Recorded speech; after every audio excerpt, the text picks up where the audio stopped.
Hi everyone. This is the lecture 4 about the for the chapter 4 optimal receiver for AWGN channel. And the lecture 4 are going to have two parts. And for the detection, the optimal detection, the first part is the optimal detection in presence of uncertainty. That means that the when we have the unknown phases in the transmission, or so-called non-coherent detection. In the previous chapter, in the previous lecture, we have talked about optimal receiver and detection, and basically for the coherent detection, that means that the transmission phases are known at the after the phases during the transmission channel is coherent at the receiver, and the transmission modulation are memoryless. That's in the lecture 2 and lecture 3. And so in the first part of this lecture 4.1 is the optimal detection in the when we have unknown phases, okay, and because of the channel in presence of uncertainty. And we're going to have the focus will be the non-coherent detection of carrier modulated signals. That means that we have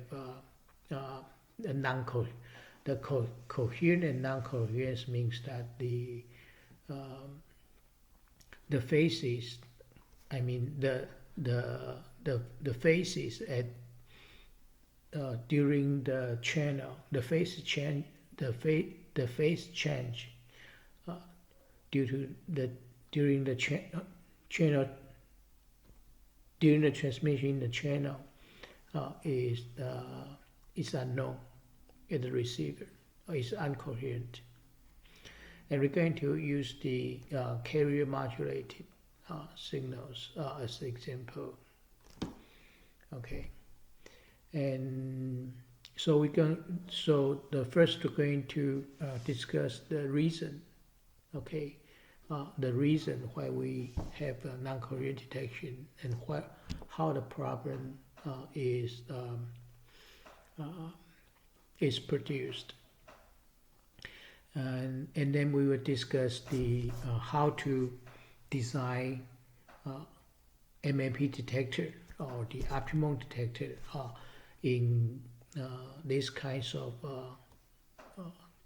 situation in the transmission, and then we're going to discuss the probability distribution model for this non-coherent MAP detector. And with the probability model, and then we can discuss and derive the error probability of asynchronous signaling. Asynchronous signal here we means the MFSK. Okay, with this non-coherent detection, and we're going to reach the closed form of the error probability. Okay, and so this would be the lecture 4.1. 4.1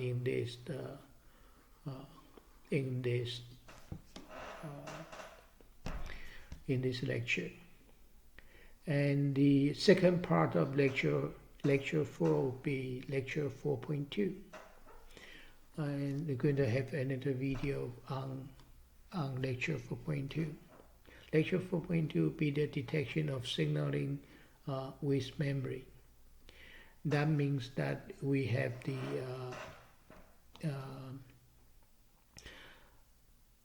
modulation with memory, right? Remember, we have modulation without memory and modulation with memory. For the modulation without memory, that we have already discussed the optimal detection in the lecture 3. And so in the second part of the lecture 4 would be the signal, the detection, how to design the detector for the CPM, continuous phase signal, so the modulation with memory. And we're going to discuss the maximum likelihood sequence detector for this continuous phase modulation, and discuss the optimal receiver for continuous phase modulation signals. Okay, so anyway, the detection for modulation with memory, we're going to have another the lecture video on this second topic. Okay, so this video will be focused on the first part. Okay, in optimal detection in presence of uncertainty. Let's begin this lecture.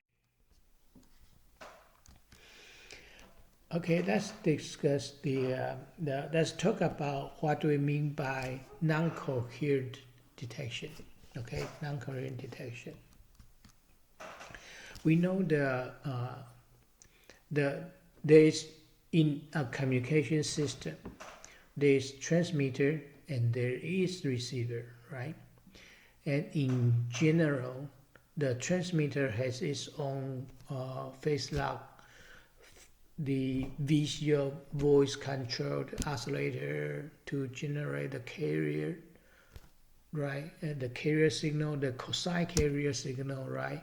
And receiver is the receiver device is another device that has its own voltage controlled oscillator, and that generate its own the carrier, the cosine carrier for demodulation, right?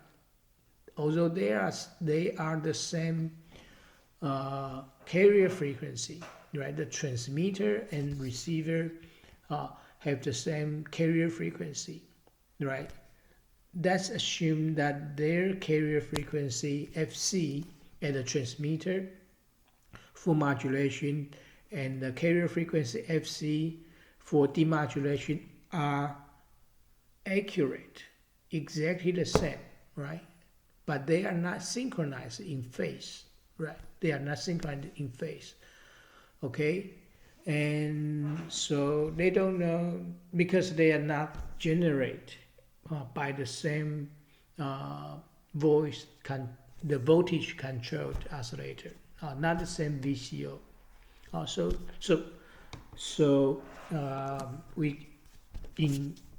The phase is not synchronized in general. And also the time delay of the transmission signal over the channel, right? Over the channel there will be time delay, right? And depends on the length of the channel, okay? The distance of channel, okay? Depends on the separation distance between transmitter and receiver, right, of the channel. And so the transmission delay, transmission time delay would be random, right? It will be random. Really depends on how far they are separated. So the delay is random and is unknown to the receiver, right? Okay, we have transmitter signal that out of the antenna of the transmitter, the signal is SMT. And after a short period of time of tau, there is a transmission time delay of tau. So the signal arrived at the receiver, would be SMT minus tau, right? There's a short time delay. There's a time delay when when the signal is arrived. Okay, so suppose SMT is the signal, right? Is the transmission signal, and SMI and SMQ is the I channel, the signal waveform in the I channel, cosine channel, and the signal at the Q channel, right? At the Q channel. And so that is the signal waveform, right?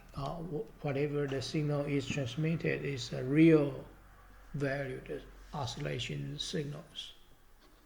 So we have the SMT, that is the real valued signal. I channel signal and Q channel signal.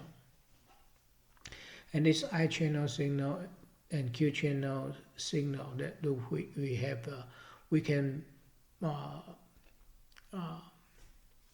represent the signal in the this is the real part, and this is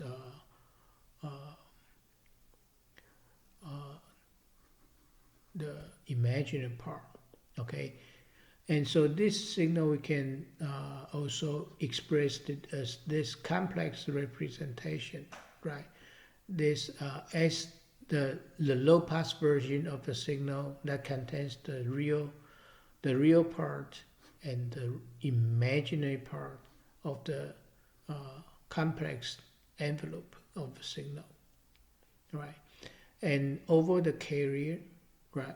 And over the carrier, that is FCT, and the product of this.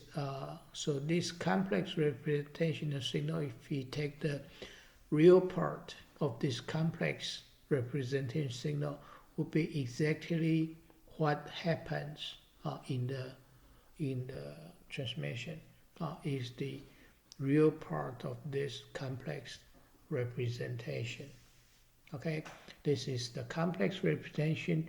What really happens is the real part of this signal, this representation. Okay, so SMT. Okay, SMT is the passband signal, right? Okay, SMT is the passband signal.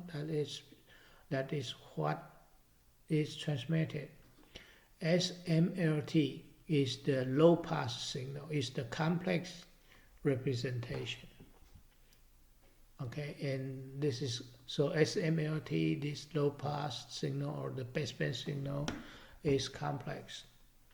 And what really happens in the transmission is SMT.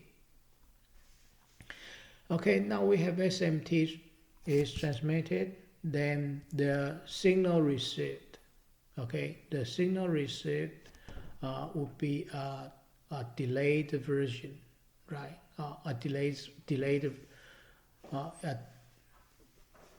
delayed version of the signal with the transmission time delay of tau and the noise, right? There's after a time delay, we have the received signal is the delayed copy, right? The received signal RT is the delayed copy of the transmit signal plus the NTHU channel, right? Plus the NTHU channel. So the time is the received signal is T, and the transmitted signal is what is occurs here is SMT minus tau. There's a time delay of T, and we can so this, of course, this RT is the passband signal. Okay, we can also represent it as this real part of the complex representation, the complex representation. Okay, would be the the complex representation of this delayed version of the transmission signal, there's t minus tau would occur at here. This t become the low pass signal t minus tau, and here this carrier signal, this is t minus tau, right? T minus tau here, and the real part is and take the real part of this complex representation, and the complex noise. Okay, so the baseband or the low pass signal here, okay, there's a short time delay of tau, and we have the carrier frequency, extra carrier phase change, right, because of the tau. And here the baseband signal waveform after a short time delay of tau, it would be approximately similar to the SMLT. Okay, why is approximately the same? Is because the tau is actually very small. Tau is very small as compared to the simple time, capital T. Our transmit in the low pass signal, the waveform is cyclostationary, is periodic with period of capital T. The simple time capital T is usually much larger than this delay of tau. So this tau here can be negligible.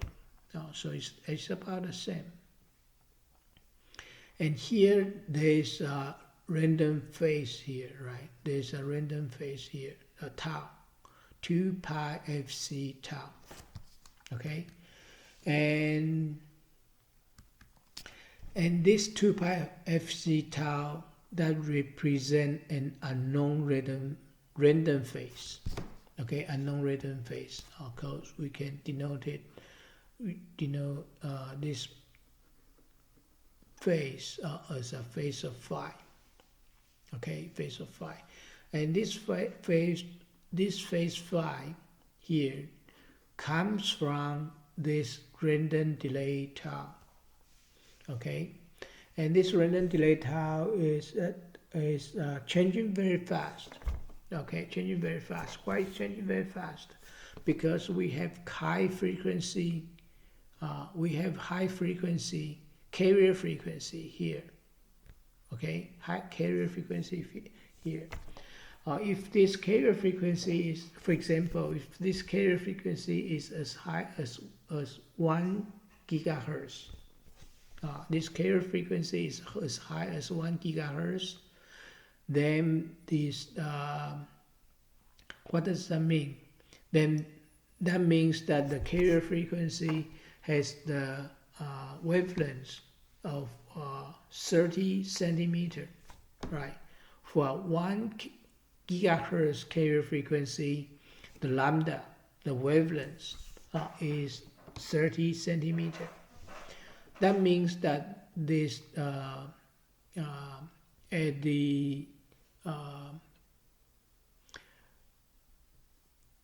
that means that in the transmission channel, every lambda, the change, okay, the carrier would change over phases of 2 pi. Okay, every 30 centimeter, right? Every 30 centimeter, then the carrier, okay, the phase would change over 2 pi, right? Every 30 centimeter. And we can imagine that distance between transmitter and receiver, right, would be much longer than 30 centimeter, right? Could be several hundred meters, right? It could be tens of meters, several hundred meters, or even over 1,000 meters, right? So 30 centimeters is very short, right? So this distance would be any multiples of 30 centimeters, right? And so this random phase phi would be any value between 0 and 2 pi, okay? Any value between 0 and 2 pi. And this phi, okay, this random phase phi, that comes from this delay tau, all right? So this random phase would be unknown to the receiver, unless the receiver could do something to detect this random phase. And for coherent modulations, the receiver has to be equipped with the so-called phase lock loops. The special circuit in the receiver called phase locking, the phase locking loop.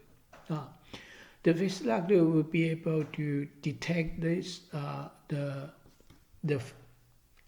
the phases of the carrier of this carrier, and lock the phases so that the receiver phases, the carrier phases as a receiver could synchronize with the transmitter, and with the PLL we can lock the phase, synchronize the phase, and so that this random phase could be corrected, and so that the received signal, the signal part of the received signal could be exactly the same as the transmitter.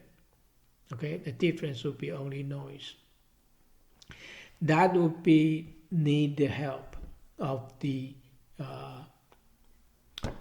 phase lock loop. If we do not have this phase lock loop, or the phase lock loop is not accurate, okay, it's not accurate, then we have a transmission in the presence of unknown random phase, right? In the presence of unknown random phase phi.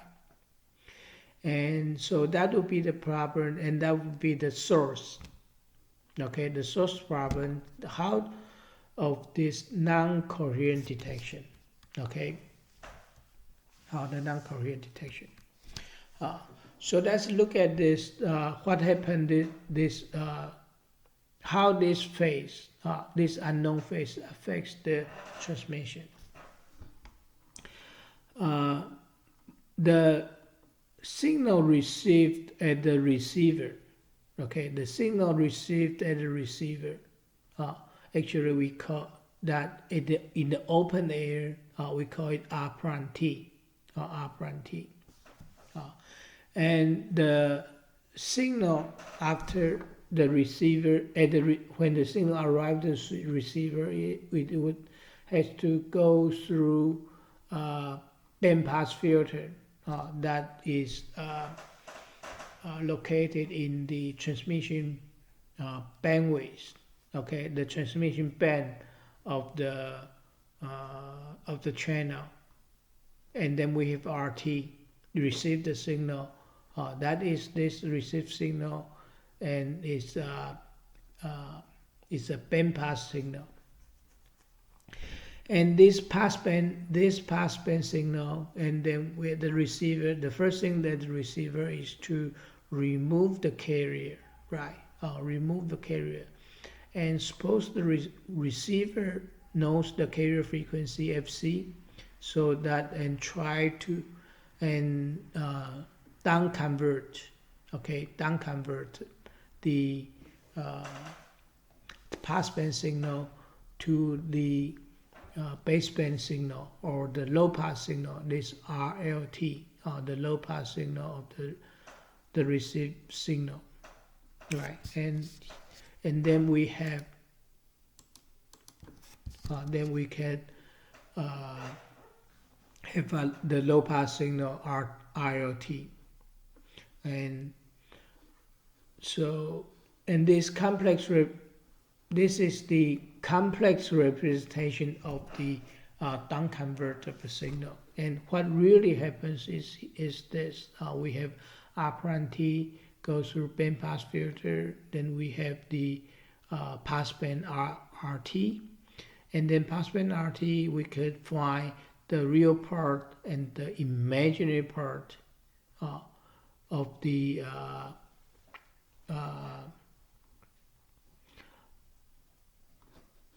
baseband signal of the received signal. Okay, so this RT that we can go through this. We could have this I channel down convert at the I channel and down convert at the Q channel, and the low pass filtering we have the I channel part of the received signal and the Q channel part of the received signal. Okay, so the low pass signal, okay, now we have the complex representation of this low pass signal that contains Ri and RQ, RIT and RQT, or RIT and RQT. And if we look at here, that would be the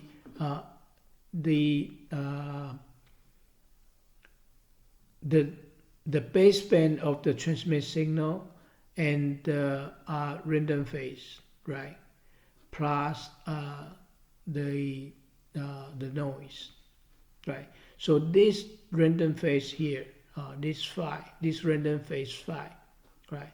This, when we remove this carrier frequency, right? When we remove this carrier frequency, this carrier frequency, right, remove would be compensate this carrier here, right? And this random phase phi would go into the signal, right? So this random phase phi would go into this signal part of the baseband signal, and NLT would represent the low pass version, low pass noise. Okay, NT is the passband noise, NLT is the baseband noise after the down conversion, right? So here we can clearly see that the phase, this phase here, okay, this random phase would become phase rotation, would rotate the phase of the transmit signal, right? And unfortunately, okay, unfortunately this phase, okay, and this phase would be phi would be between 0 and 2 pi. That means that, say we have a quant modulation, we have a modulation here, and then the phase would the quant modulation would be rotated by a random phase of phi, and phi is between 0 and 2 pi. Okay.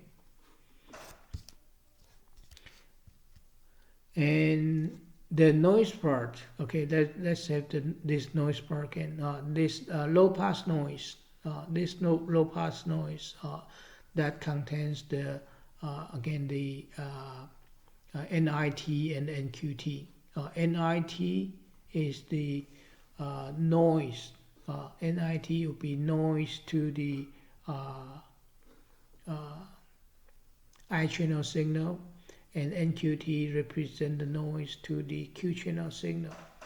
And it is given by, we have the passband noise is NT, and NIT and NQT would represent the baseband noise in the I channel and baseband noise in the Q channel.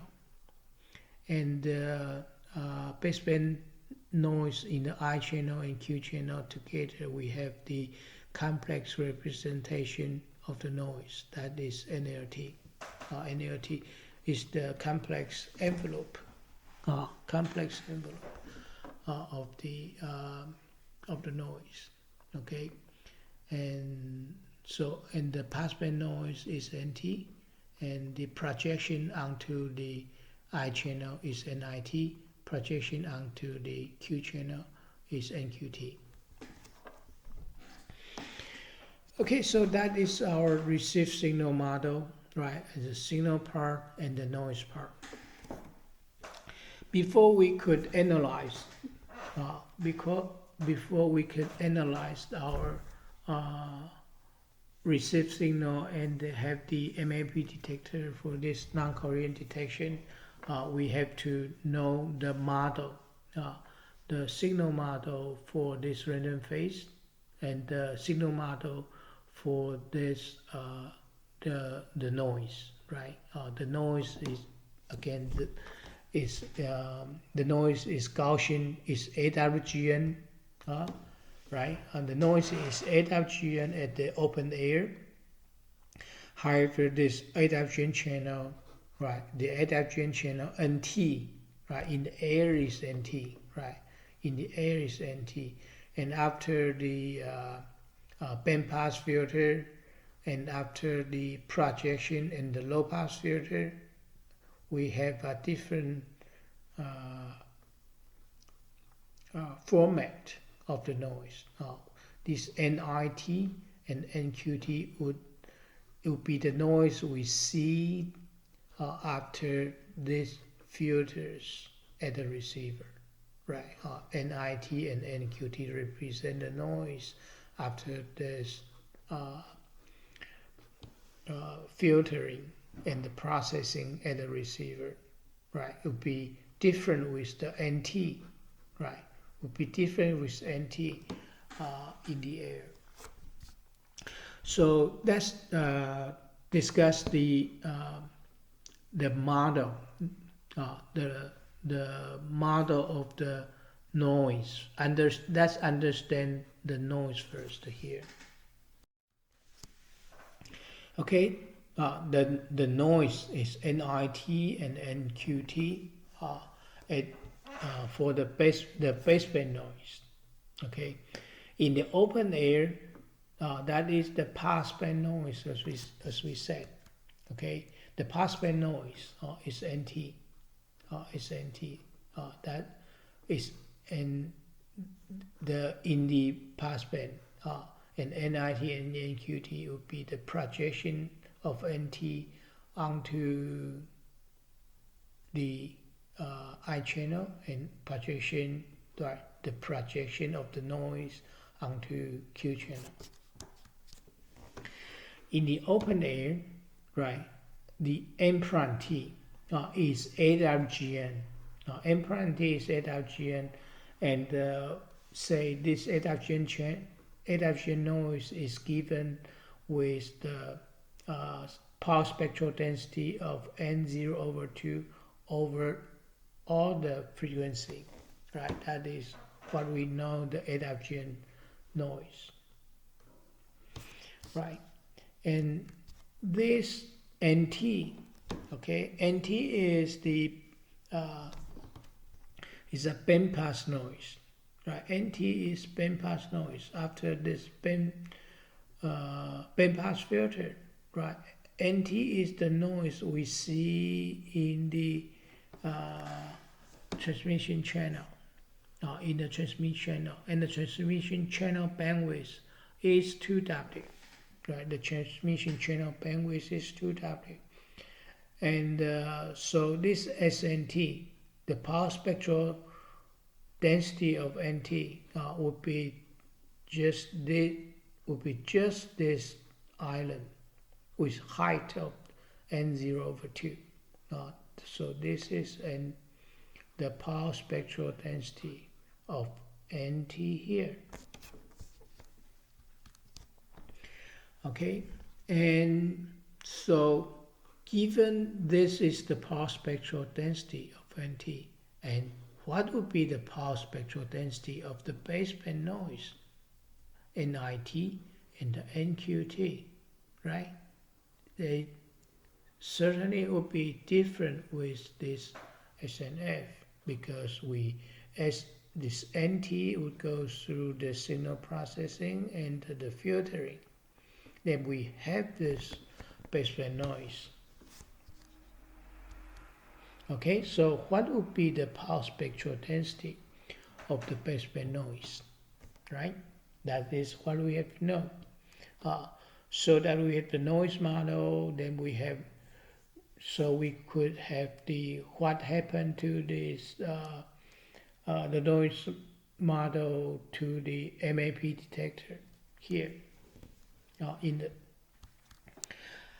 and that's to find this power spectral density of the baseband noise, right? Remember how do we find the power spectral density?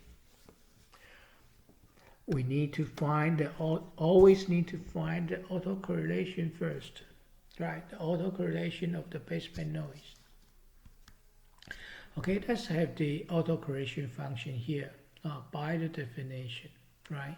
By the definition, that is the autocorrelation of the baseband noise, right? By the definition of autocorrelation. Okay, so what we needed is to figure out this autocorrelation function. Then the Fourier transform gives us this power spectral density. Okay, find this correlation and the Fourier transform of the autocorrelation function, then we have the power spectral density. Okay, and that's begin with the derivation. Okay, and so this is NLT minus tau, right? NLT minus tau, and this is the conjugate of NLT, right? A conjugate of NLT. This is NLT plus tau, right? NLT plus tau, right? By the simple definition. Okay, that's the do the product. Let's do the product. So that we have four terms. Ni correlation of Ni and Ni, correlation of NQ and NQ at different time, and cross correlation of Ni and NQ, and cross correlation of Ni and NQ at different time. Also, we have four terms here. Okay, and here we only have the first two terms. This is correlation, autocorrelation of Ni, and the second term is the autocorrelation of NQ. And these two terms are zero. Zero. Why these two terms are zero? Do you know why? That is what? That is because Ni and NQ are independent, right? They are uncorrelated, right? Ni and NQ are uncorrelated, right? Because this I channel noise, this is Q channel noise, so they are uncorrelated, and so the cross correlation is separable. And then E and I is 0 and E and Q is 0 because they are zero mean, right? So the cross correlation becomes 0. The same for this term. Ni and nq are uncorrelated, so their cross correlation is 0. Okay, so these two terms are 0.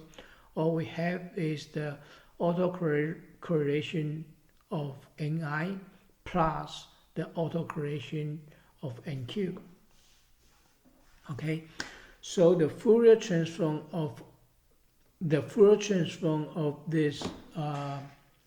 NL would be the Fourier transform of this Ni plus the Fourier transform of Nq, right? Right. So to find the power spectral density of NL would be equal to the Fourier transform or the power spectral density of Ni plus the power spectral density of Nq.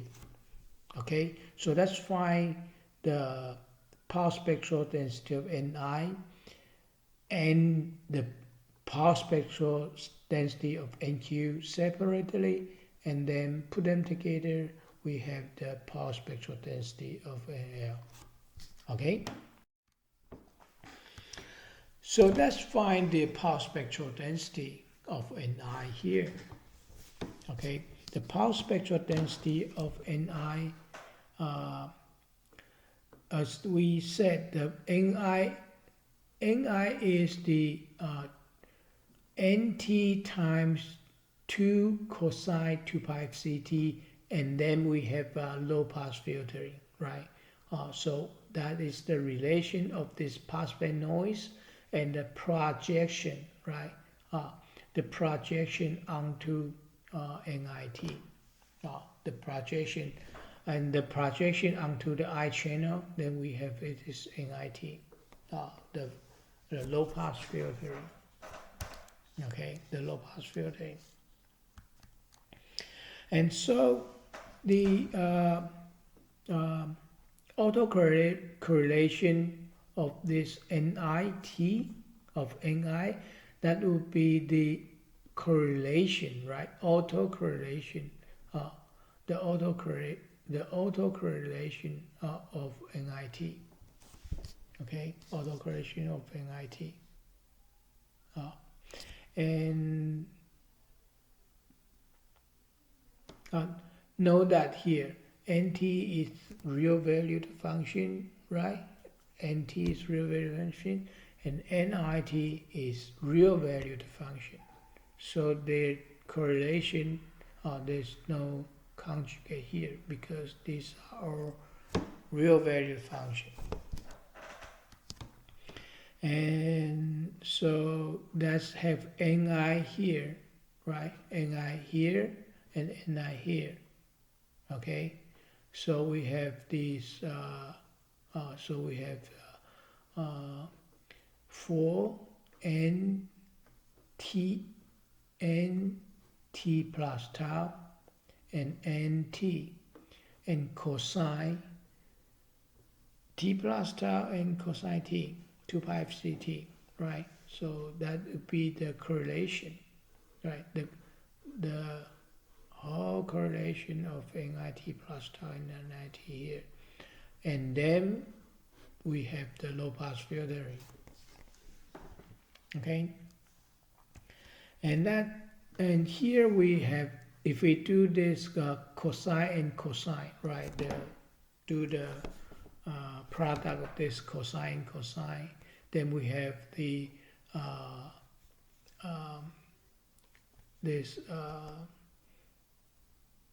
the minus of the argument and the plus of the argument when we do the math of this cosine times cosine, right? And the high frequency component will be filtered out with this t plus tau plus t, right? The high frequency component in this multiplication would be filtered out by this low pass filtering. And the low frequency component would be the t plus tau minus t, right? So that would be the cosine 2 pi fc tau, right? That would be, so this term would be would be filtered out by the low pass filtering. That we have this one. And this is the expectation of this NT, right? Expectation of NT plus tau and NT, that would be the autocorrection of NT, right? The noise, the passband noise, autocorrection function. Okay, so then we have this the autocorrection function with Rn of the Rn tau and Rni tau. Right, so we have this Rni tau, and this is the low pass version. Okay, so the power spectral density of the baseband noise in the I channel, right, Ni, right, of the I channel noise, that would become that we can take the Fourier transform on both sides of this equation.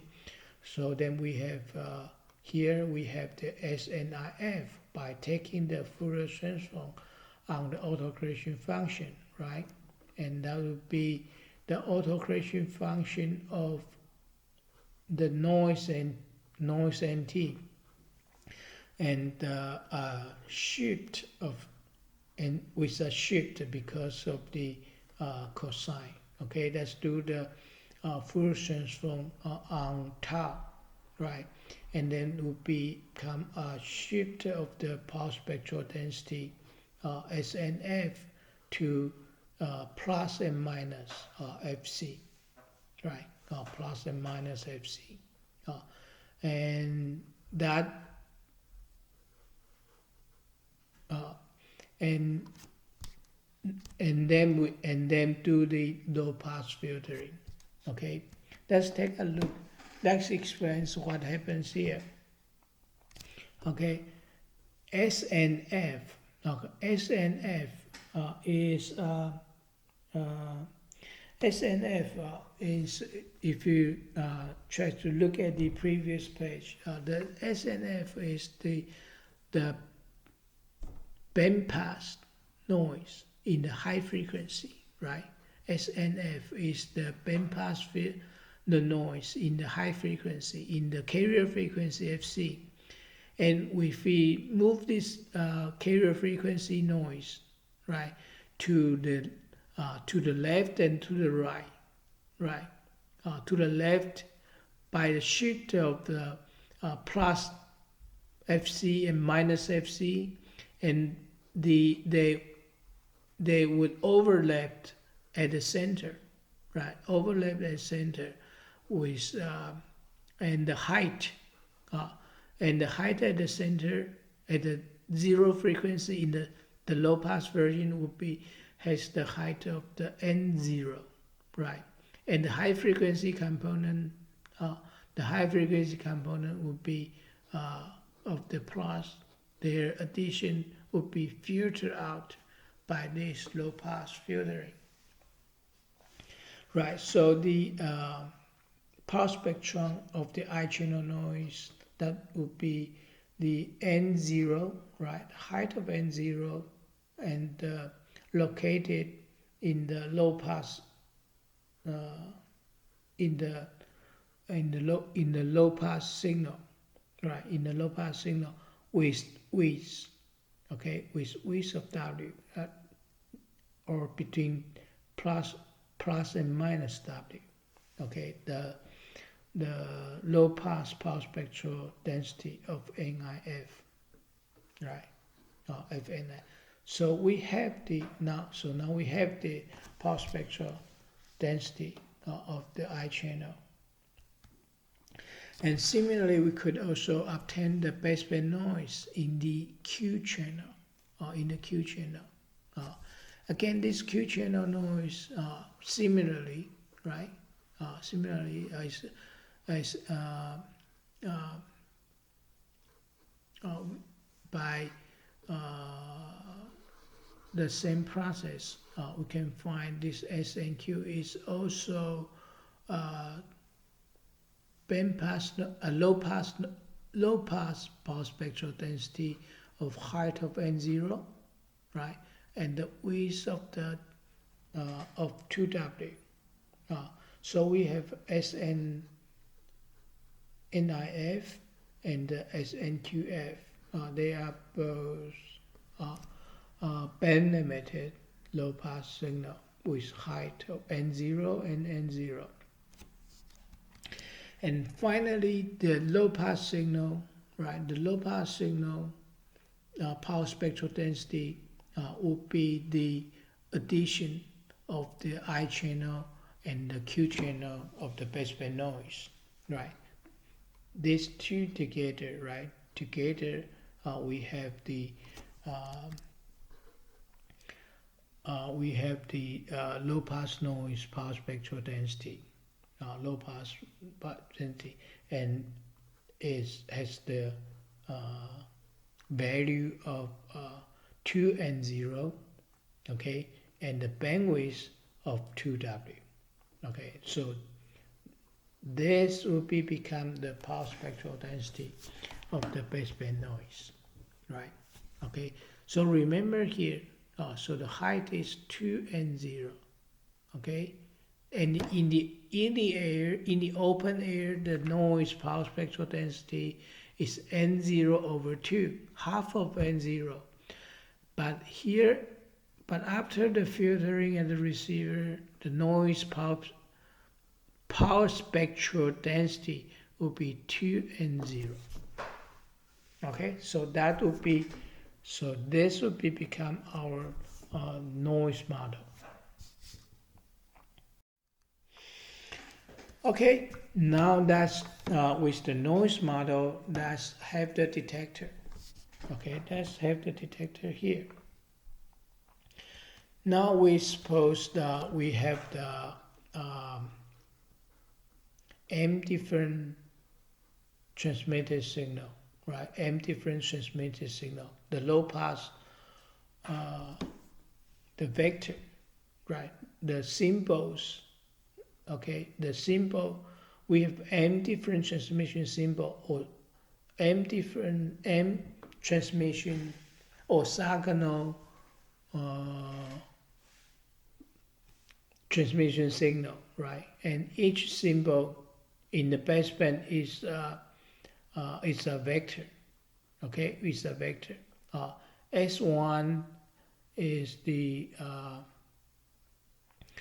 S1 has energy on the first basis, and S2 has the energy on the second basis, and SM has the energy on the basis M, right? So that would be our transmission signal vector, okay? The transmission signal vector, okay? And now suppose we assume that this S1, right? S1 is transmitted, right? The first symbol is the transmitted signal, okay? The first signal is the transmitted signal. This vector is the transmitted signal. And the received signal will contain a random phase of phi and the low pass noise, right? So this received signal, right, the signal model of this received signal will be a normal distribution, okay, or a Gaussian distribution with the mean value, okay, with the mean value located by the transmitted signal with a random phase, and the noise, right, and the low pass noise that has a variance of 2 and 0, right? 2 and 0 is what we have just discussed, right? The power spectral density of this low pass noise has the variance uh, of 2 and 0, or the power spectral density is 2 and 0, right? That represent the variance of this low pass noise, right? So we have this received signal. And with this, from this received signal, right, at this baseband from this baseband representation of the received signal, we're going to have the MAP detector to find out what signal is transmitted, right? What is this transmitted signal? And what would be the error probability when this MAP detector is applied to this received signal with a random phase. Okay, and by the rule of MAP detector, right? The estimate, okay, the estimate of the received signal of the symbol would be that given this received signal, and we have this conditional probability, that is the likelihood function, and we try to find the candidate of the source that could maximize this likelihood function, right? That maximize this likelihood function, that would be our estimate of the source, right? So that would be the MAP by the rule of the MAP detector, right? And this conditional probability, okay, the likelihood function, this conditional probability, that would be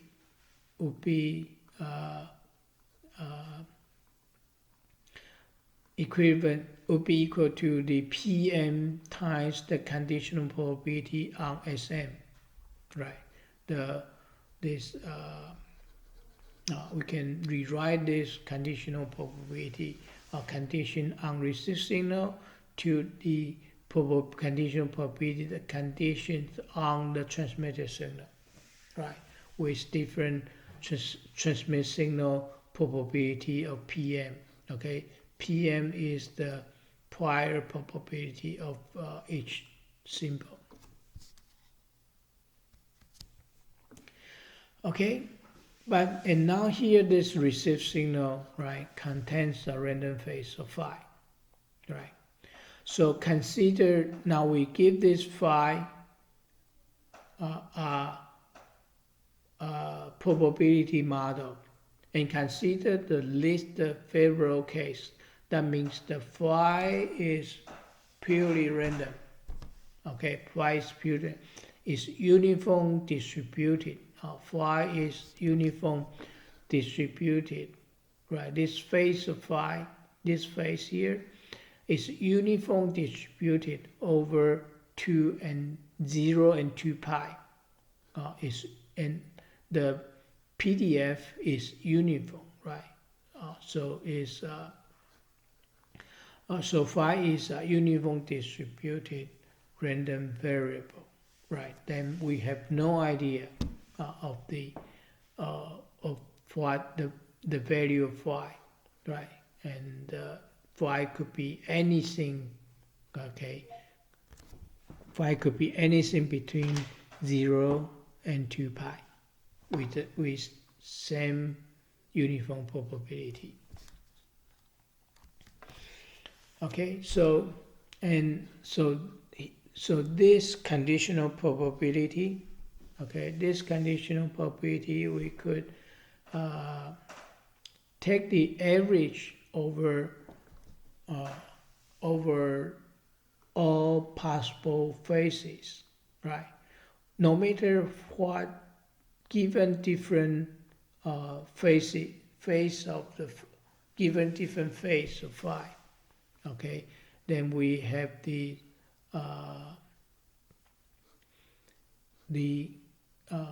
this conditional probability distribution of the random variable and the average probability distribution of R, right, for all different possible phases of phi, right?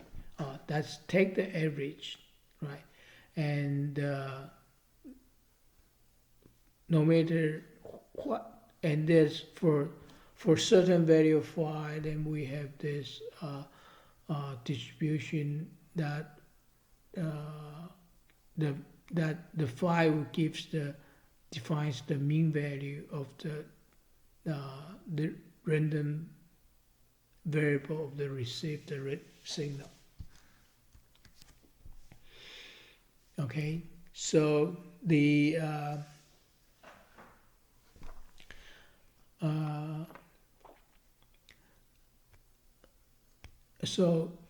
that's so having this conditional probability model, right? So this is the conditional probability, okay, the conditional probability model, right? And so we have PM, right? PM, we have if we have PM, and we have this conditional probability here, right? And PM and this conditional probability, then we have the detector formulation, right? The MAP detector formulation, right? And this conditional probability is a Gaussian distribution, right? The conditional probability is a Gaussian distribution with mean value, okay, on the signal part of the received signal, right? And with the variance of 2 and 0, the variance of 2 and 0 of the Gaussian distribution, right? So that would be the MAP detection scheme, right? So MAP will depend on this function to make the judgment, to make the decision of the MAP. So let's take a look into how to find this MAP, the likelihood function in this MAP. Let's do some math and re-express this this Gaussian function. This is okay. RL is a complex and SML is a complex function, right? This is complex and this is complex. SML is here. Okay, and if we took the two norms, okay, two norms of this complex vector, right? This is the two norm of the complex vector, and then we have, as we know, and then this will become this. Okay, if you check the textbook, you would give this result directly. Why this? Okay, why we then this Gaussian distribution function that become this the inner product of this complex vector, take the real part. Remember the two norm of the difference of two complex vector. Okay, say A and B are complex vector. Okay, A is a complex vector, B is a complex vector, and take the two norm of the difference of the complex vector. Okay, the two norm of this complex vector, we have this is become the 2 norm of A, right? And 2 norm of B, and the cross product, the inner product of vector A and vector B, right? The vector A and vector B, inner product of A and B conjugate, and the inner product of B and A conjugate, right? And the cross term here, that would be because these two are conjugate. This term and this term, they are conjugate to each other, right? So the addition of these two terms would cancel the imaginary part. So that would be the addition become the real part, right? The real part left.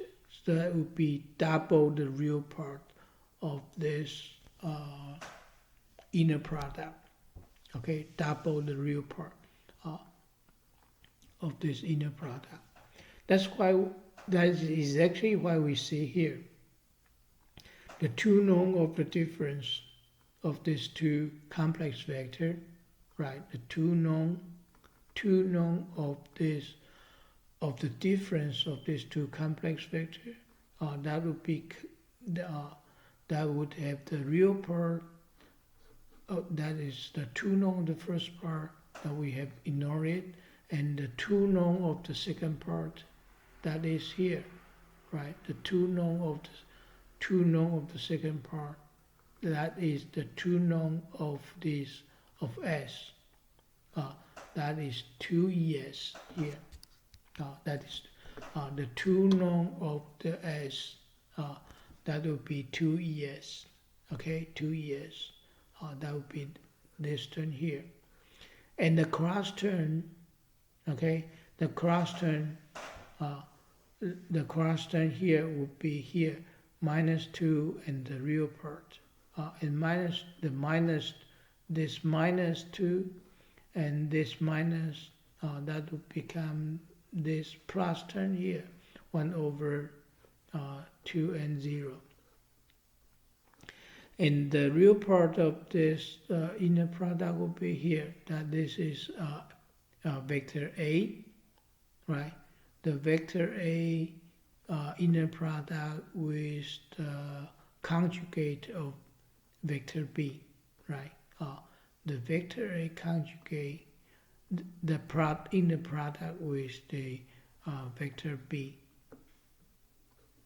Okay, vector A and vector B. Okay. So and here,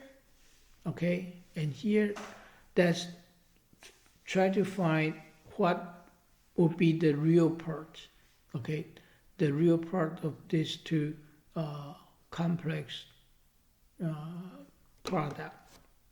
The inner product of this complex vector and this complex, these two complex vector. Now we suppose the inner product of RL and SML, these two vector, the inner product of these two vector is the transpose of this first vector times the conjugate of the vector SM, right? That is the definition of the inner product. And suppose that the inner product of these two vectors would be the amplitude of the first vector and the amplitude of the second vector, and the theta is the phase. Okay, theta is the phase difference of RL and SML of these two vectors. Okay, the phase difference of these two vectors, that is theta. Okay, and so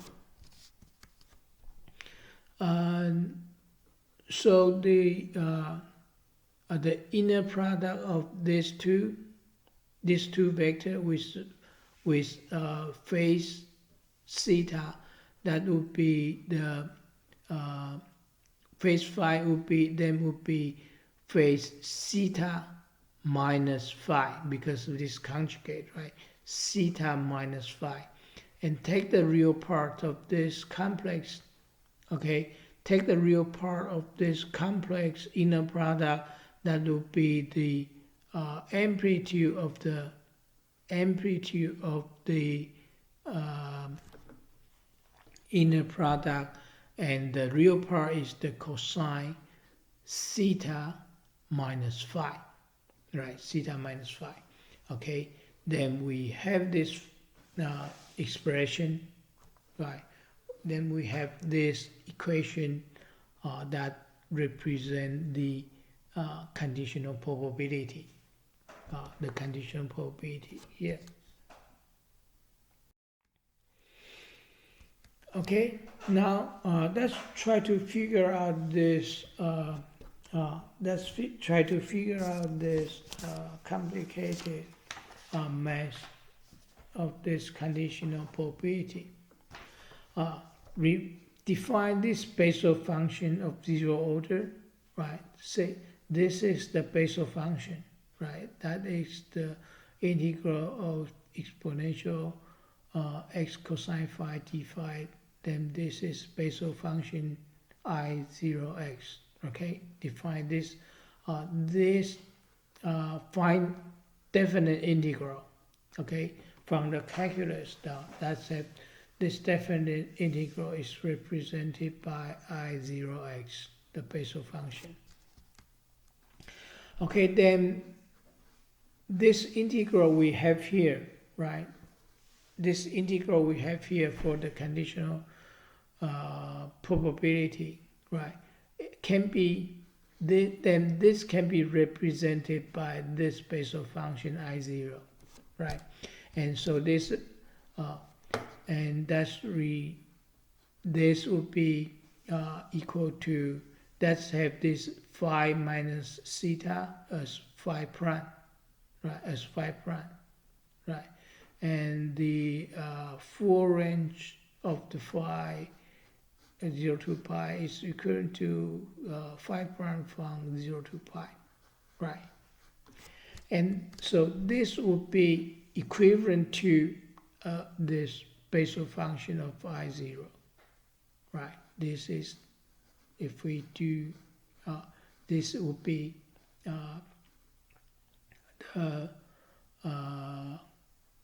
could be represented by this Bessel function I0, so it's 2 pi of I0, and that's its argument here. Okay, so now our MAP detector, we can express our MAP detector to be by this ugly integral by this Bessel function, right? Okay, so when we try, so that the MAP detector, the problem of this MAP detector, that becomes that we try different candidate of the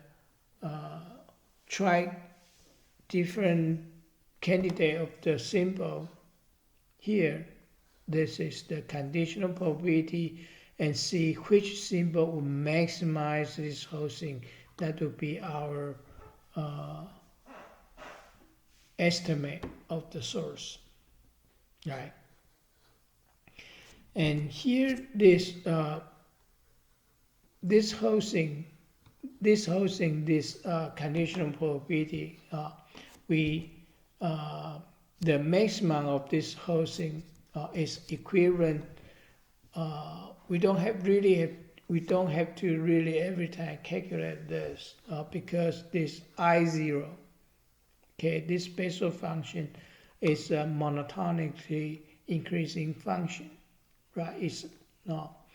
This is a monotonically increasing function from the calculus. We know this is this property, and also if we assume this PM, okay, the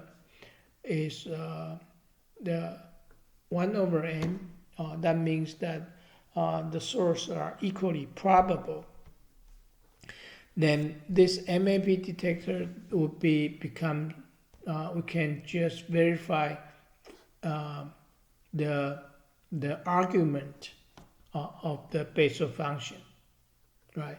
We can just verify we can just calculate the argument of the Bessel function, that whatever source that maximize this argument that will maximize this whole thing, right? That will maximize this whole thing. So the MAP detector becomes that whatever source that maximizes the absolute value of the inner product, then that would be our estimate. Okay, our estimate of the source. So our MAP detector become this nice simple form. Okay, become this nice simple form. That is our MAP detector output. Okay, and remember here, the RL is a complex. RL is the complex. Is the that contains a random phase of phi. Okay, and complex low pass noise. Okay, and SML is a vector, right? It's a vector of the source, right? It's and we have m different candidate of the source, and their inner product, the inner product of this vector with every source vector, every simple source vector, then we have this conditional probability representation. Okay, and so the product, okay, the inner product of these two vectors, right? The inner product of these two vectors becomes a complex number, right?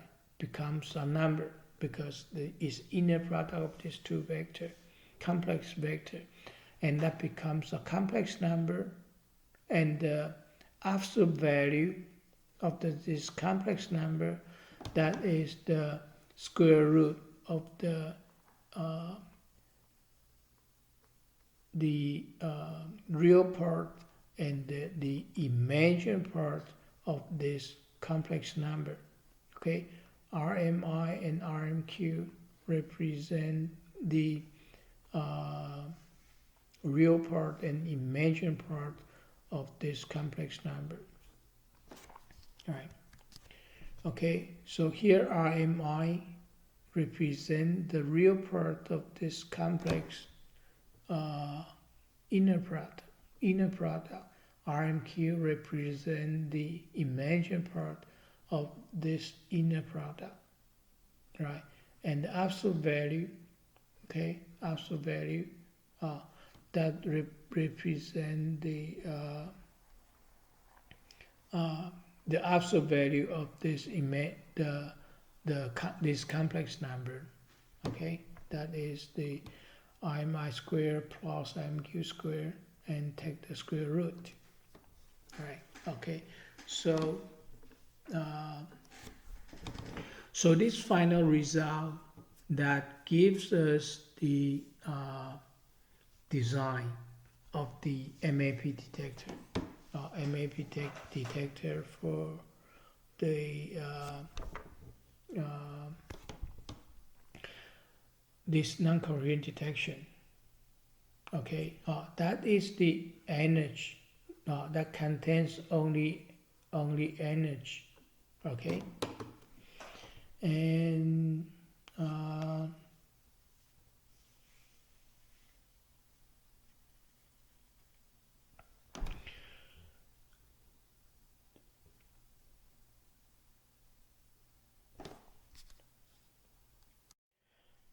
okay, so now let's compare the MFSK with the coherent detection or non-coherent detection, right? Remember the FSK that we have m different frequencies, m different carrier frequencies.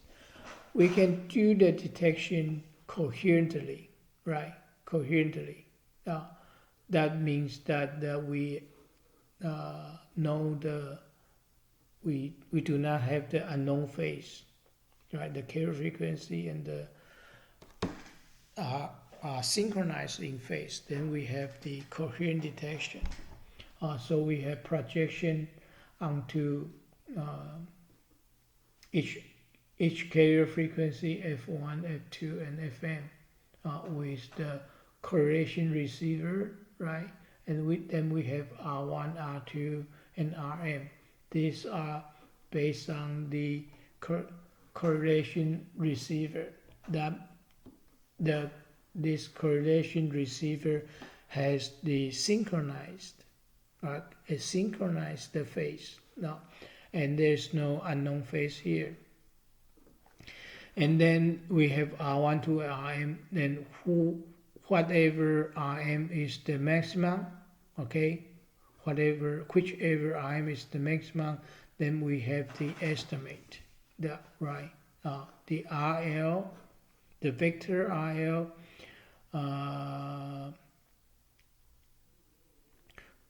Product with this SM, and whichever RM is the maximum, then that is the coherent FSK MAP detector output. And for the non-coherent case, every received signal would have to do the projection onto the I channel and the Q channel as well, right? I channel and Q channel, the cosine channel and the Q channel. Okay, now not just the cosine channel. We have, for every carrier frequency, we have to do the projection onto the I channel and the projection on the Q channel. If the unknown phase phi is 0, then all the energy goes to the I channel. If there is the unknown phase phi, there's certain energy, then we have then projection would have energy on the I channel and energy on the Q channel as well. When we have no matter what the random phase phi is, between 0 and 2 pi, the energy will be always the composition on the I channel and the Q channel. So no matter the phase phi is, that we could collect all the energy on that on the I channel and Q channel, right? And then we have the energy on the I channel and energy on the Q channel. And together, for every carrier frequency, we have the energy on the Q channel, I channel, and the energy on the Q channel. And together, we have the, for every carrier frequency M, we could collect the energy on each channel, the energy on each carrier frequency, no matter what the random phase phi is either for different value of phi, either more energy on the I channel or more energy on the Q channel. And so we can collect all the energy on the carrier frequency M here. Okay, so obviously we have, so based on the different situation, so then we have the coherent MAP detector. That would be based on this scheme. A non-coherent MAP detector would be based on the energy, right? It would be based on the energy. There's no phase is here. Okay, so here you can clearly see the difference of coherent MAP detector, and this is non-coherent MAP detector for the same MFSK modulation, right? We have different modulation schemes. Okay, so so now we have the modulation, discuss the MAP detector scheme, right? And based on this MAP scheme for non-coherent signal, and the next questions would be, what would be the error probability? With this non-coherent MAP detection. Okay, that's have this again. Let's have this signal model. Okay, let's have this signal model. Assume we have m equally probable source, and each symbol is equal energy. Okay, on the constellation. So assume this is the signal, transmission signal that we have in the transmitter. We have m different symbols. Every symbol is a vector, right? And they are orthogonal to each other, right? We have m orthogonal signals, right? We have m different orthogonal signals, and each signal that has the energy of 2, that is the amplitude or square root of 2es. That is our transmission signal. Okay, so that is m dimensional signal, MFSK or M orthogonal signaling. And again, we assume the first symbol S1. Okay, S1 was sent because they are equally probable. That's just make the assumption. Make the assumption that S1 was sent, and see and find out the error probability for S1 was sent. Of course, is the error probability is sent for any other S2 or SM was sent. Let's use this S1 was sent to analyze the error probability. And then the received signal would be the S1 was sent, and there's a random phase of phi, and there's a noise. Then we have the received signal, right? Received signal contains S1, contains the random phase, contains the noise. Okay, the noise is the vector of m-dimensional vector, right? As the source, the baseband noise, and in each component, in each dimension, there's a low pass noise, right? In each dimension, there's a low pass noise. And now we apply the MAP detector as we have discussed to this received signal, right? To this received signal RL, okay? And then we have this MAP detector, right? And then we try every source here, try every source and see which source that maximize this MAP detection. Right, MAP detection. Okay, that is our.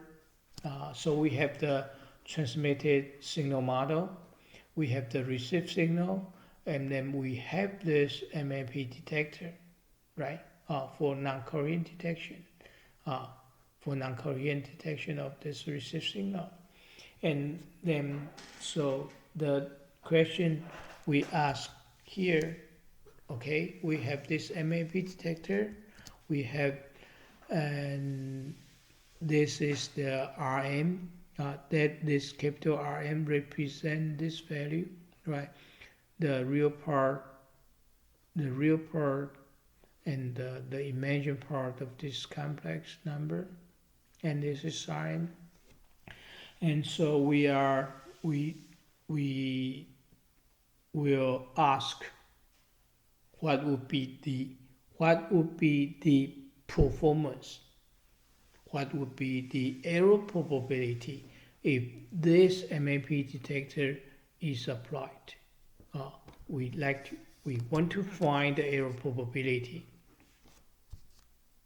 Okay, and that RM represent this quantity. Okay, that's C. So to answer this question of the error probability, we need to find the probability model of Rm first. This Rm first. This Rm, okay, is our. This Rm is our random variable. Okay, is a random variable. Okay, Rm is a random variable. Why is a random variable? Because this phi is random, n is random, so this R received signal is random, right? This received signal is a random vector. So of course this inner product result is a random variable. So Rm is a random variable. So we have to ask this question: what would be the probability distribution of this random variable Rm? Then we can find the error probability. Okay, we can find the error probability of this detector. Okay, remember Rm represents this square root, result, and there's two parts here. So we have R1 when m equal to 1. We have Rm for m equal to 2 to capital M. We have m different Rm. For m equal to 1, okay, when m equal to 1, R1 represents the absolute value of the complex RL times S1. Here RL is this vector of the received signal. That is the received signal, received signal vector. Okay, and the inner product with S1, this R inner product with S1, that would become this inner product with S1, right? Then that would be the S1, the two norm of S1, that is 2ES, right? 2ES, and the random phase plus the noise, right? The inner product of noise with S1. Now, inner product of the noise with S1. And this is a complex number, and the absolute value gives R1. And for the rest of the Rn, that is the inner product of these two complex vector and the absolute value.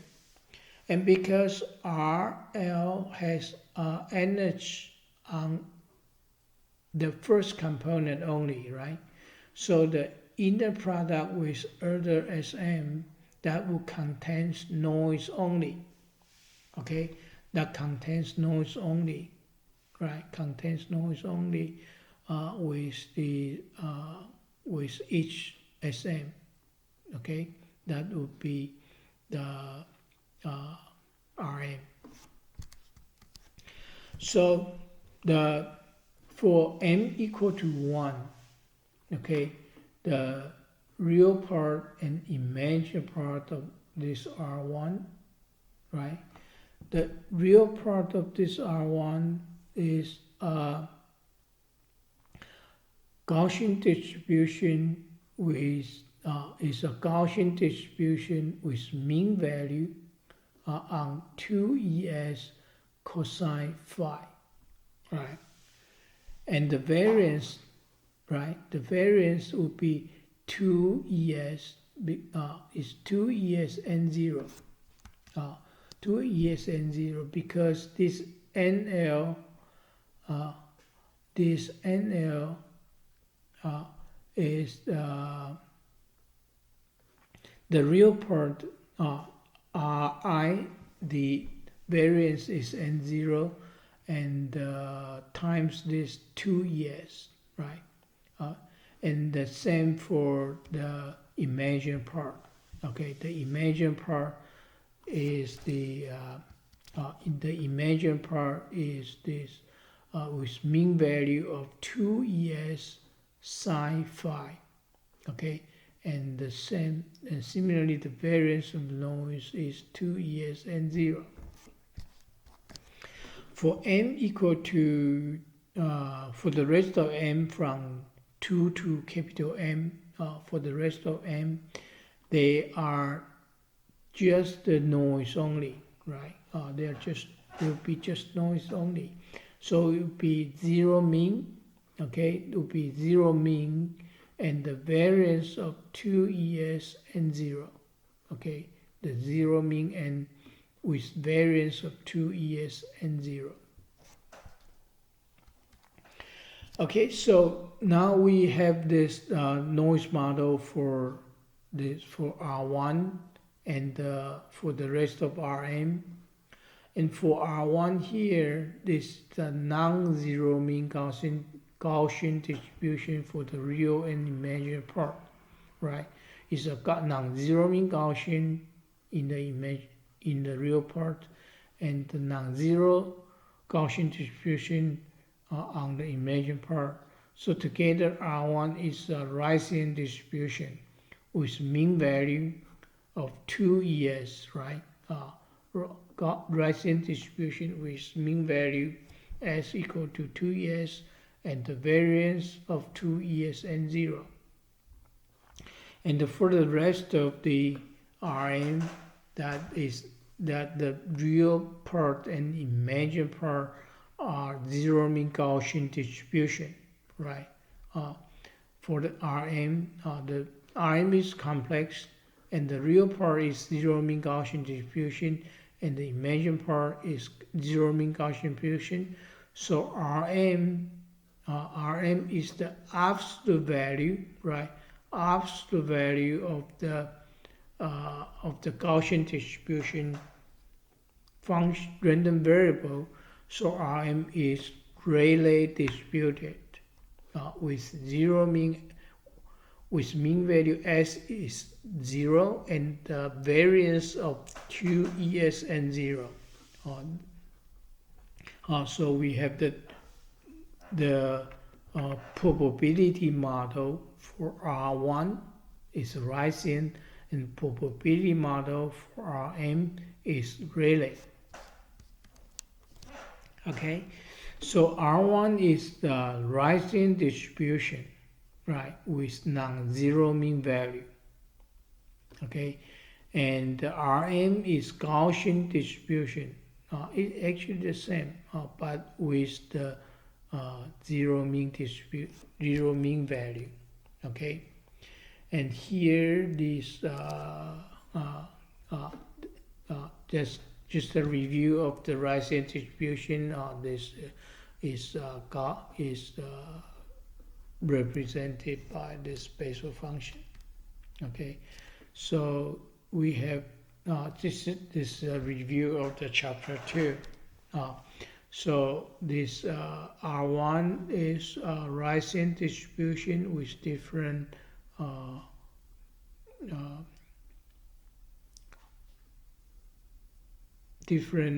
mean value. That would be different mean value with the same variance, and then we have this FR1 and FRM. Okay, so with the system model, with the system model of the transmitted signal and with the probability model of the detector, then we can start to find the error probability based on this MAP detector. The MAP detector is to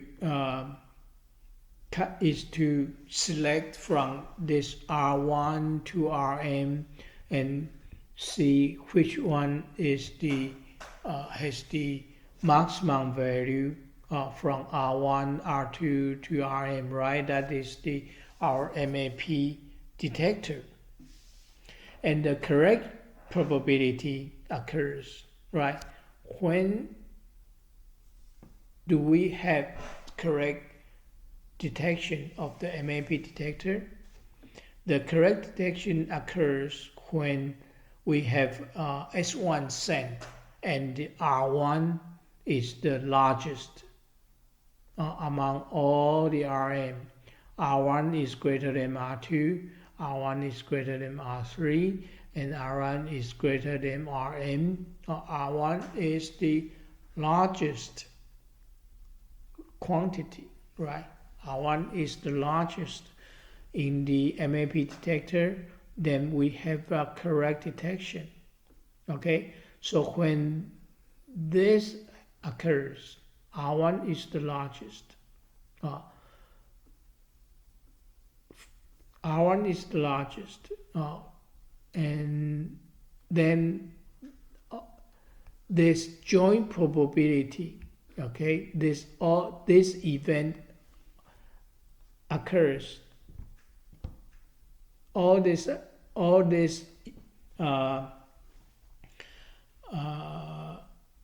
event are satisfied, right? All these events are satisfied. R1 is the largest. Then we have a correct detection, and then the probability of all this event occurs is the correct probability. Okay, and so how do we find this joint probability?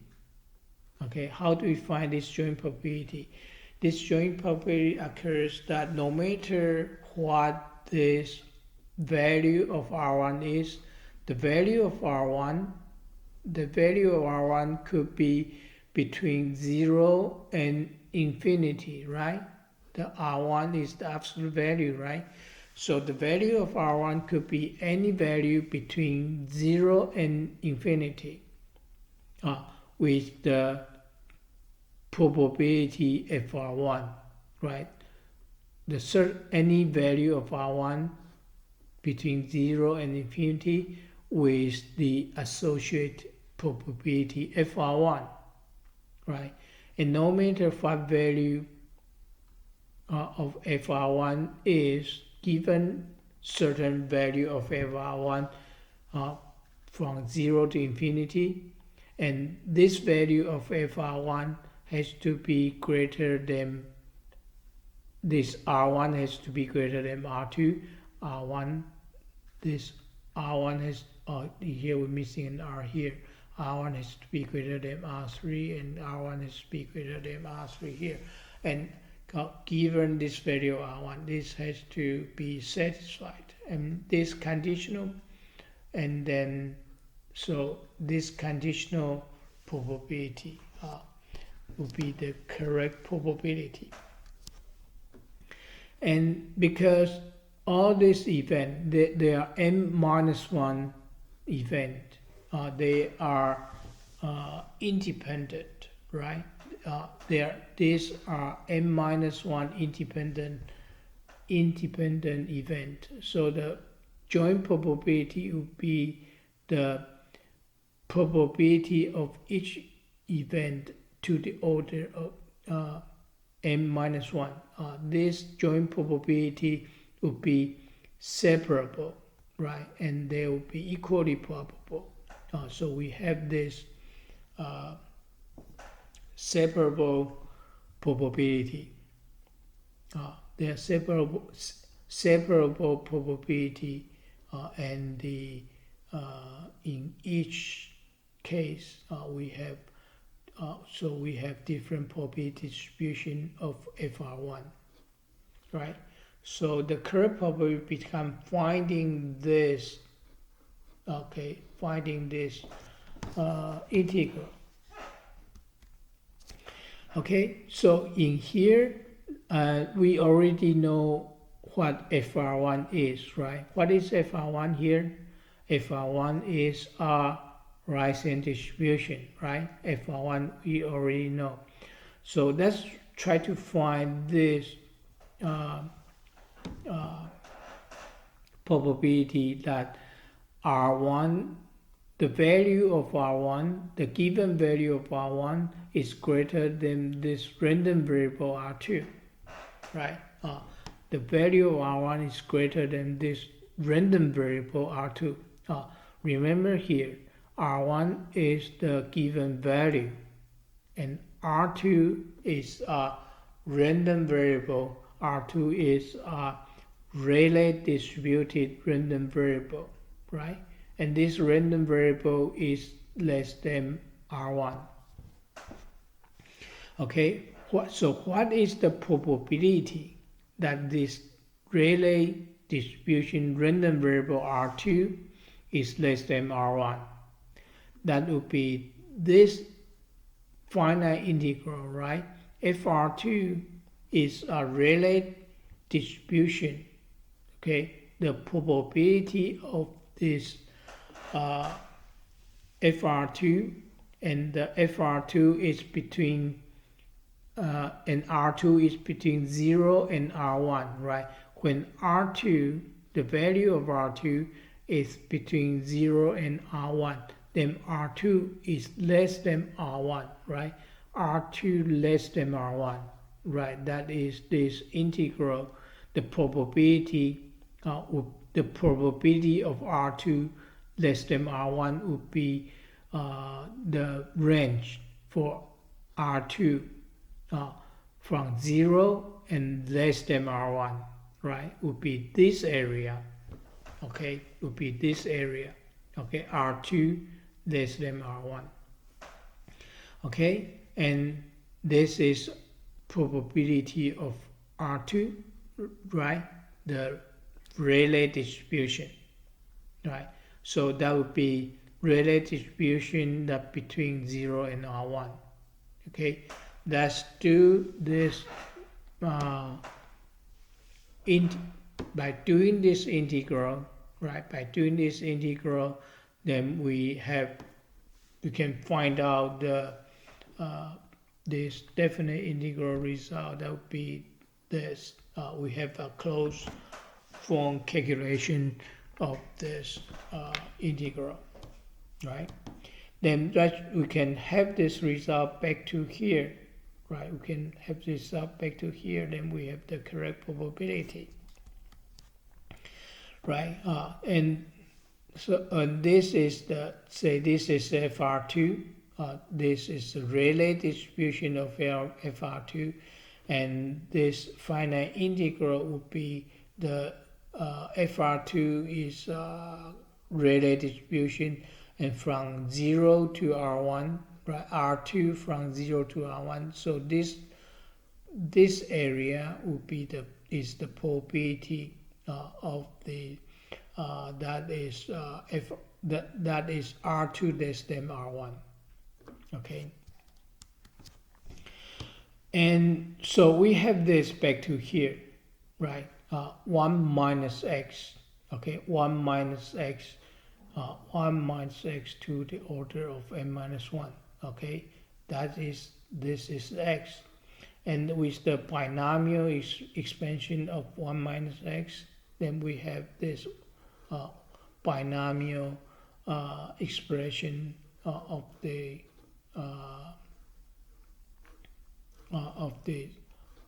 this polynomial, okay?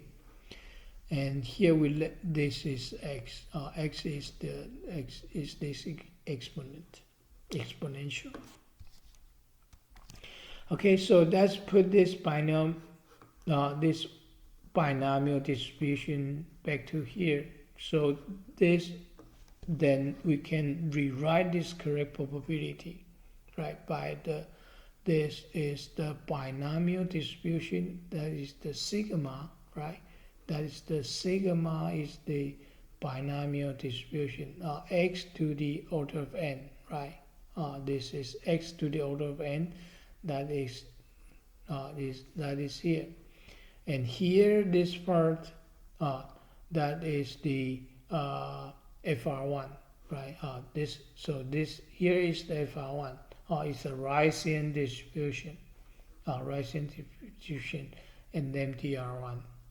Okay, so this whole thing that makes this correct probability.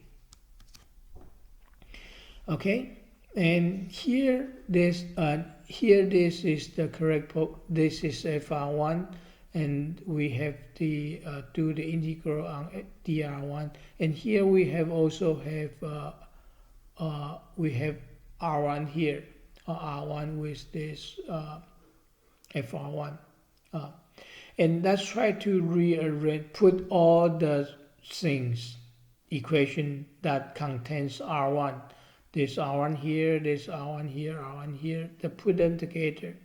Okay, put them together, that we have this integral. Okay, we have this integral for r1 together. Here we do this integral for the r1 in each terms of the summation, right? Okay, and then we try to rewrite, re-express this integral on r1, right?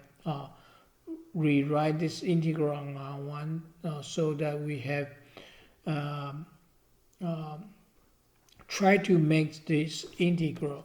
Okay, this integral, this is a, and try to make this integral a as Ricean distribution. Make this a Ricean distribution, right? Here we try to have change of variable s prime, s with that s prime and the r prime, and then this whole integral, so that this whole integral a, okay, this the result of a, that would become what? This would be, this part would become, this integral become equal to 1. Why this is 1? Because after our rearrangement, okay, this part, this is actually the formation, the formula of the Ricean distribution probability function, right? And the full range of the Ricean distribution and leverage on the Ricean distribution, this integral will be equal to 1, right? The full range of this, of the PDF function, is equal to 1. So this a, this integral become, a would be equal to a simple 1 over n plus 1 by this by the rearrangement, the calculation tactic, okay, by the calculation tactic, 利用这个计算的技巧, by the calculation tactic we can find out this value of the integral, that is equal to a simple value of 1 over n plus 1 here, right?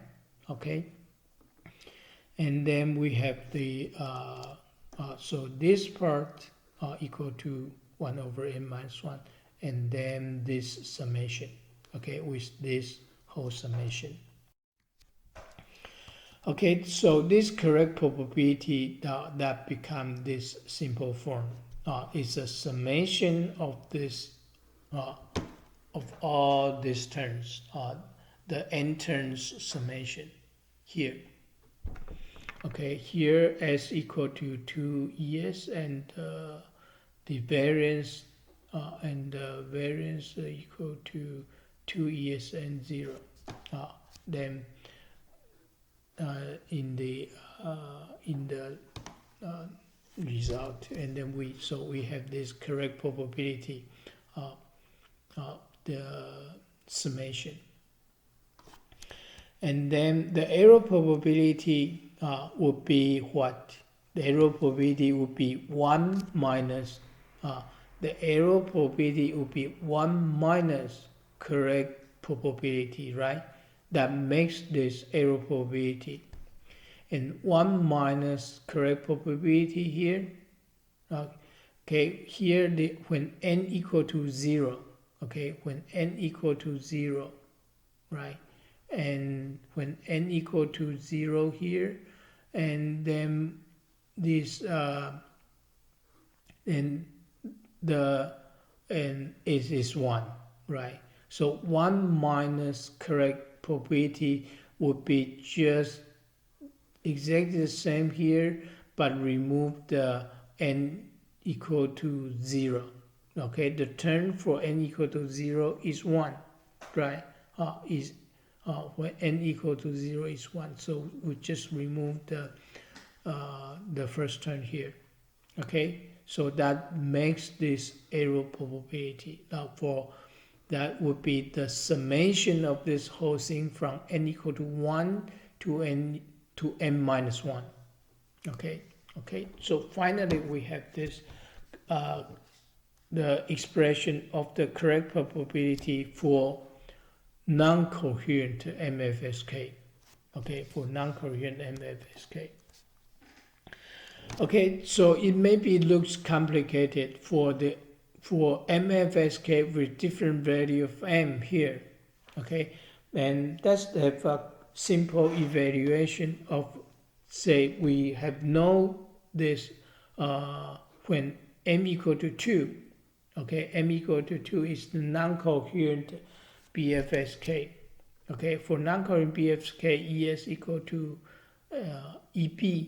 Okay, is m equal, that is BFSK, and that if we have m equal to 2 in this result we just have, right, m equal to 2, right? So then this we have just one term, right?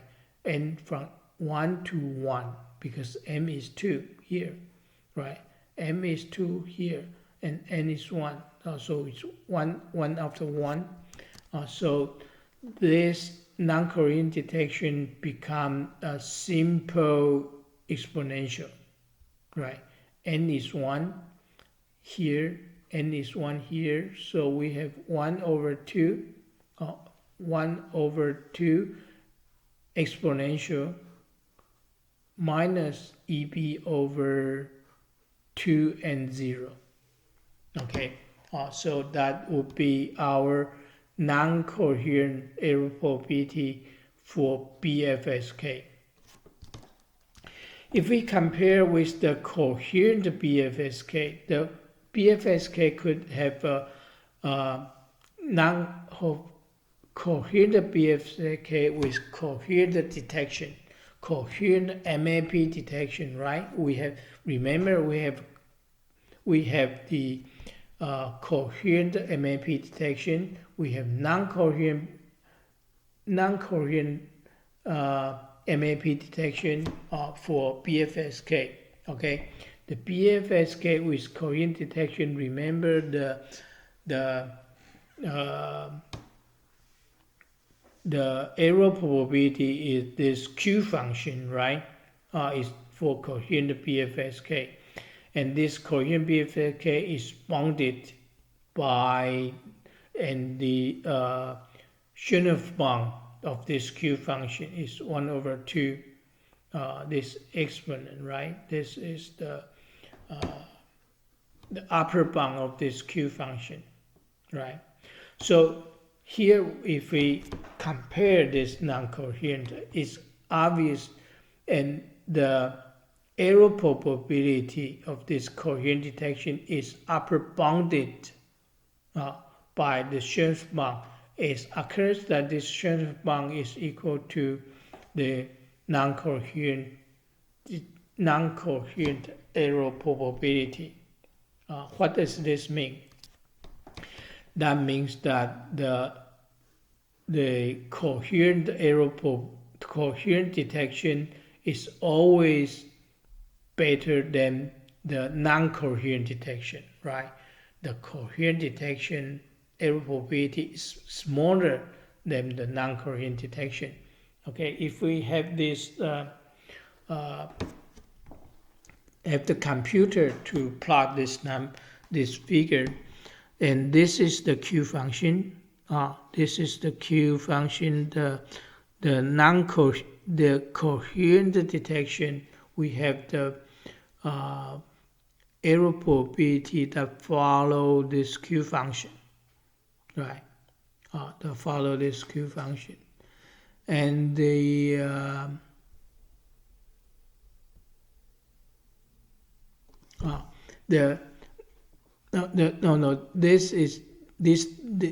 dashed line is the coherent BFSK.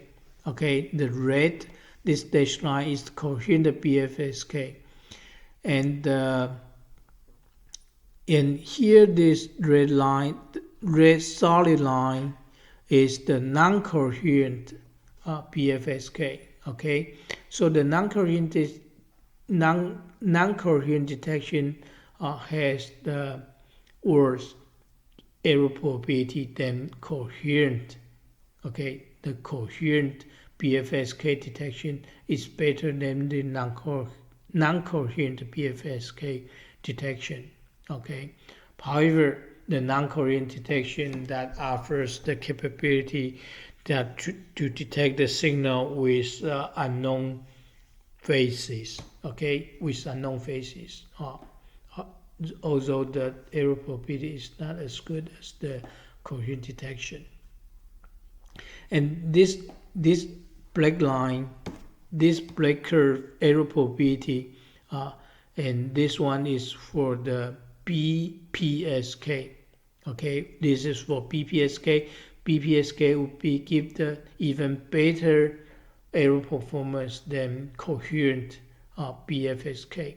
Okay, this red one is for BFSK, and this black one is for it's just a reference for the error probability for BPSK.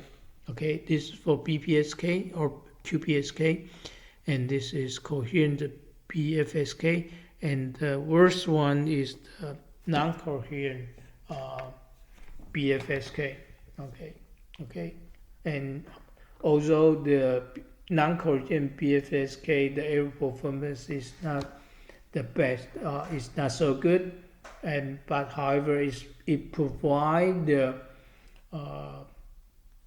detector for if we do not have the phase, we could not synchronize the phase of phi. Okay, then it offered a way to do the detection. Okay, so let's stop here for the first part of the lecture 4 for the MAT detection with the unknown phase. Okay, let's stop here. Then we have another video recording for the second part, for the detection of the modulation with memory. Okay, thank you, and for the first part of the lecture 4.